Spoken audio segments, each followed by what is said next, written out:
आज हम मृदुला गर्ग की कहानी हरी बिंदी सुनेंगे। आँख खोलते ही आदतन नज़र सबसे पहले कलाई घड़ी पर गई। सिर्फ 6:30।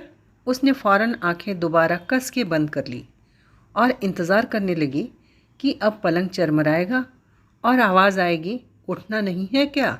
पर जब कुछ देर चुप्पी बनी रही तो आंखें खोल कर देखा, बिस्तर पर वह अकेली है। ओह हाँ, कल रात ही तो राजन दिल्ली गया है, याद ही नहीं रहा। तो अब उठने की कोई जल्दी नहीं। उसने ढेर सारी हवा गालों में भरकर एक लंबी सांस छोड़ी और पूरे बिस्तर पर एक बार लौट गई। दूसरे सिरे पर जाकर मुंह पर बाह रखकर लेटी तो कानों में घड़ी की टिक टिक तीव्रता से बज उठी। वह मुस्कुरा दी। उसे कलाई पर घड़ी बांधकर सोने की आदत है। राजन रोज चिढ़कर कहता है, क्या यह सारी रात कान के पास टिक टिक होती रहती है, इसे उतारो ना। उसने बाँह उठा ली, तकिया खींचकर पेट के नीचे दबा लिया और लंबे चौड़े पलंग पर बाहें फैलाकर आंधी लेट गई। ओह, सुबह देर तक सोने में कितना आनंद आता है। राजन होता है तो सुबह 6 साढ़े 6 बजे से ही खटर पटर शुरू हो जाती है। खाने चाय नाश्ते की तैयारी और 8 बजे तक दफ्तर के लिए रुखसत। न जाने यह राजन को जल्दी उठने का क्या मर्ज है। खैर, आज वह स्वतंत्र है, जो चाहे करे। उसने शरीर को ढीला छोड़ दिया और दोबारा सोने की तैयारी करने लगी। जब आंखें खुली तो 8:30 बज चुके थे। उसने एक प्याला चाय बनाई और खिड़की का पर्दा हटाकर बाहर झांकने लगी। दूर तक धुंध छाई हुई थी। आज जरूर बरसात होगी, उसने सोचा। उसे धुंध बहुत भली लगती थी। जब मालूम नहीं पड़ता कि वहाँ कुछ दूर पर क्या है तो अनायासी आशा होने लगती है कि कोई अनुपम और मोहक वस्तु होगी। मैं भी क्या खूब हूँ, उसने मुस्कुराकर सोचा। मुझे धुंध में खुलापन लगता है और सूर्य के प्रकाश में घुटन। चाय पीकर गर्म पानी से देर तक नहाया जाए, उसने सोचा और इसी विचार से बाल्टी भरने लगी। पर फिर सहसा ठंडे पानी की फुहार ही अपने ऊपर छोड़ ली और दांत किटकिटाते हुए वह एक गज़ल गुनगुनाने लगी। बड़े तौलिए से खूब रगड़कर शरीर पोंछा। आज एक अद्भुत स्फूर्ति और उत्साह का अनुभव हो रहा है। नीले रंग का कुर्ता और चूड़ीदार पजामा पहना तो नीले रंग की बिंदी माथे पर लगाने को हाथ पड़ गया। फिर न जाने क्या सोचकर उसने छोड़ दिया और एक हरी सी बड़ी बिंदी लगा ली। राजन होता तो कहता, नीले पर हरा, क्या तुक है। दर्पण में दिख रही अपनी ही प्रतिछाया को जबान निकालकर चिढ़ा दिया। कहा, तुक की क्या तुक है, और खुद ही खिलखिलाकर हंस पड़ी। दराज खोला तो नज़र बाली पर पड़ गई। उठाकर कानों में लटका लिए। विवाह के बाद पहनने ही छोड़ दिए थे। नकली है ना, और ज़रूरत से ज़्यादा बड़े, राजन कहता है।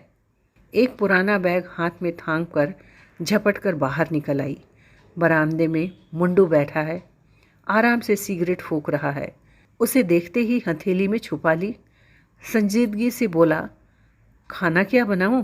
कुछ नहीं, उसने कहा। नहीं खाएंगे, तुम्हारी छुट्टी। मुंडू की घबराई सूरत देखकर वह हंस पड़ी और बोली, मेरा मतलब जो तुम्हें अच्छा लगे बना लेना। तुम्हें ही खाना है, चाहे खाओ चाहे छुट्टी मनाओ। बिना इसकी चिंता किए कि ठीक कहाँ जाएगी या क्या करेगी, वह सड़क पर कुछ दूर चलती गई। बस इतना ज़रूर जानती है कि आज का दिन यूँ ही नहीं जाने देगी। कुछ तय करने से पहले ही वर्षा आरंभ हो गई। उसने कुछ दूर भागकर टैक्सी को आवाज़ लगाई और भीतर घुसकर सोचने लगी, अब टैक्सी ली है तो कहीं न कहीं तो जाने को कहना ही पड़ेगा। जहांगीर आर्ट गैलरी, उसने जो सबसे पहले मुंह में आया वही कह दिया। गैलरी में किसी आधुनिक चित्रकार की प्रदर्शनी हो रही थी।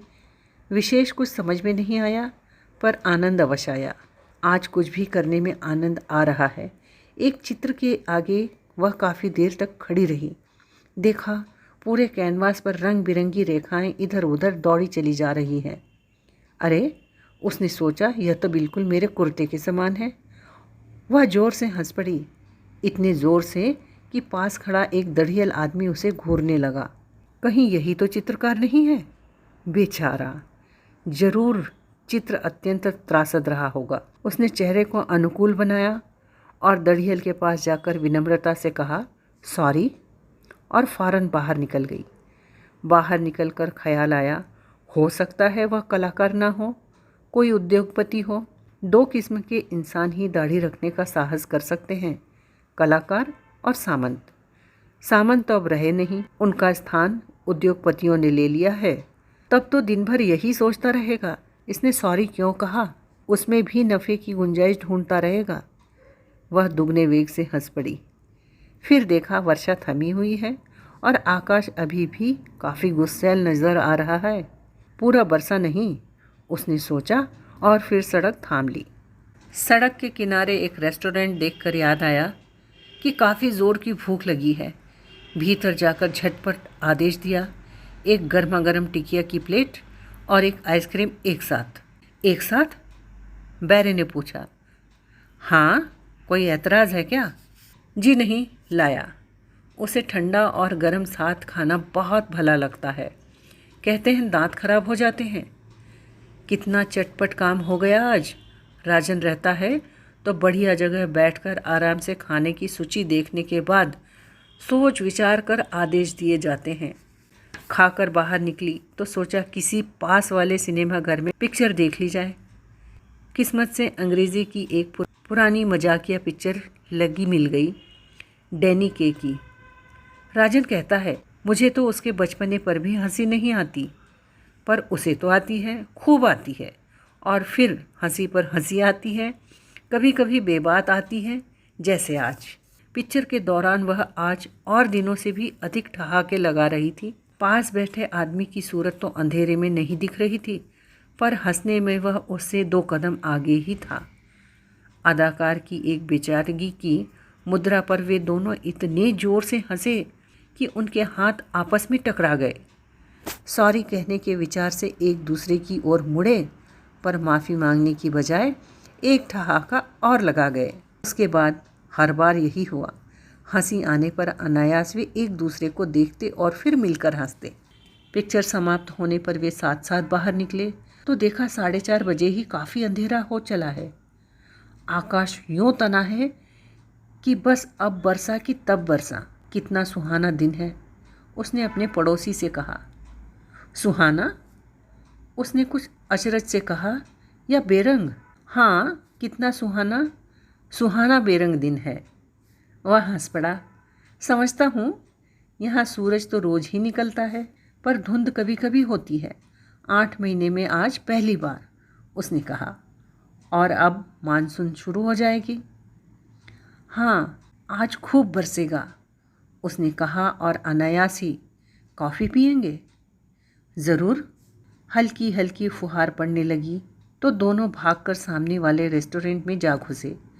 उसने बाल झटक दिए और बोली, आपका छाता कहाँ है? छाता? हाँ, आप लोग हमेशा छाता साथ नहीं रखते? वह ठहाका मारकर हंस पड़ा। इंग्लैंड में? उसने कहा। कॉफ़ी मंगवाकर दोनों सामने काले पड़े समुद्र को देखते देखते अपने अपने ख्यालों में खो गए। सहसा उसकी आवाज़ सुनकर वह चौंकी। आप क्या सोच रही हैं? जानने के लिए 1 पैनी खर्च करने को तैयार हूँ। दीजिए, उसने हंसकर कहा। उसने निहायत संजीदगी के साथ जेब में हाथ डाला और 1 पैनी आगे बढ़ा दी। उसने उसे उठाकर हथेली में बंद कर लिया। बताना सच सच होगा। मैं सोच रही थी यदि समुद्र में कूद पड़ूं तो कितनी दूर तक अकेली तैर सकूंगी। और आप क्या सोच रहे थे? पर पैनी नहीं दूंगी।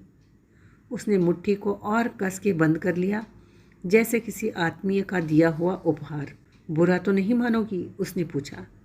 नहीं, उसने कह तो दिया, पर दिल बैठ गया कि बस अब वही घिसी पिटी आशिकाने बातें शुरू हो जाएगी। मैं तो सोच रहा था बारिश बढ़ जाने पर यहाँ से बोरली तक का टैक्सी का भाड़ा कितना लगेगा। वह जोर से हंस पड़ी, दुर्भावना से नहीं, हर्ष के अतिरेक से। मुझे रास्ते में छोड़ते जाएंगे तो आधा, उसने भी हंसकर कहा। बहुत खूब। उसने यह भी नहीं पूछा कि वह कहाँ रहती है। उसे लगा वह जीवन में पहली बार ऐसे इंसान के साथ बैठी है जो यह नहीं जानना चाहता कि उसके पति हैं या नहीं, और हैं तो क्या काम करते हैं। समुद्र के जल पर गिरती वर्षा की बूंदें कितनी अच्छी लगती हैं। हाँ। फिर दोनों कुछ देर चुप रहे। प्रशांत महासागर पर जब जहाज जाता है तो उसके अग्रभाग से चीरता हुआ जल चांदी के समान चमकने लगता है। उसने कहा, क्यों? शायद फॉस्फोरेंसिस के कारण। आपने कभी देखा नहीं? नहीं, मौका मिले तो देखिएगा। आप बहुत घूमे हैं? उसने हल्की ईर्ष्या के साथ पूछा। बहुत? अतिथि याद करके मुस्कुरा रहा था। सबसे अच्छी जगह कौन सी लगी? जब जहाँ हुआ। वह हिचकिचाहट के साथ मुस्कुराया। पता नहीं वह समझे या न समझे, पर वह सहमति स्वरूप सिर हिलाकर मुस्कुरा दी। उसने देखा कॉफ़ी खत्म हो गई है और बैरा बिल लिए चला आ रहा है। बाहर वर्षा थमने वाली है, धुंध भी छट रही है। नहीं, धुआंधार नहीं बरसेगा। वह संकेत झूठा निकला। अब धुंध हट जाएगी और वही तेज प्रकाश वाला सूर्य निकल आएगा। बिल आने पर उसने स्वयं उठा लिया और कहा, न्योता मेरा था। अतिथि ने भी कोई बहस नहीं की। शुक्र है, शुक्र है। उसने सोचा, कहीं हर पुरुष के समान पैसे देने की जिद करने लगता तो सब कुछ बिखर जाता। टैक्सी लेकर चले ही थे कि घर आ गया। उतरते उतरते पैसे निकालने लगी तो उसने कहा, रहने दीजिए। क्यों? उसके माथे पर शिकन पड़ गई। आज का दिन मेरे लिए काफ़ी कीमती रहा है। कैसे? मैंने आज से पहले किसी को हरी बिंदी लगाए नहीं देखा। उसने स्निग्ध स्वर में कहा। वह जरा ठिठकी कि टैक्सी चल दी। कुछ दूर जाकर आंखों से ओझल हो गई। हरी बिंदी कहानी यहाँ पूरी होती है। मृदुला गर्ग जी ने एक प्रश्न चिन्ह छोड़ा है इस कहानी में कि विवाहित स्त्री के अन्य पुरुषों के साथ उन्मुक्त संबंध भारतीय दाम्पत्य मान्यताओं पर एक प्रश्न चिन्ह ही है या नहीं। आपको क्या लगता है, यह कहानी कैसी है? कमेंट करके बताइए। आपके विचारों का स्वागत है और तहे दिल से इंतज़ार है।